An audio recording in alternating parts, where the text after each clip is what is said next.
আজকে চলে এসেছি লেক ক্লাবে। এখন দেবিকাদির আমন্ত্রণে দেবিকাদি আসতে বললেন একটু চা কফি খাওয়া আর একটু গল্প আর আড্ডা, সেই জন্য চলে এসেছি। আমি একটু আগেই পৌঁছেছি, দেবিকাদি আসছেন, আমরা একটু দেখতে থাকি।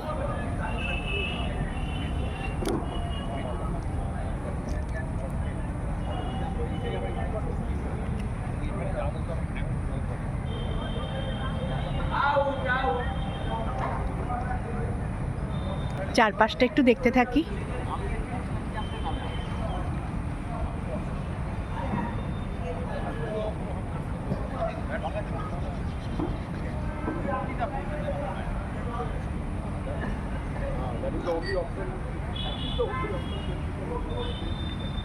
আমি দেবিকাদির সাথে বসে আছি, এই মুহূর্তে একটু গল্প করছি। এই যে দেখছেন তো, তুমি কফি খাচ্ছ? নিয়ে বসে আছি। আমার কফি তো প্রায় শেষই হয়ে গেল। ফ্রেশ লাইম সোডা খেলাম। হ্যাঁ, বেশ গরমের মধ্যে খেয়ে সেটা তৃপ্তিদায়ক। আর এই যে আমাদের সামনে দেখুন, দ্যাটস ভেরি ফ্যাটনিং। আলু আলু আলু আলু। হ্যাঁ, এই টুকটুক করে খাচ্ছি আর গল্প করছি আমরা। গল্প চলতে থাক, আবার পরে দেখা হচ্ছে আপনাদের সাথে। Thank you.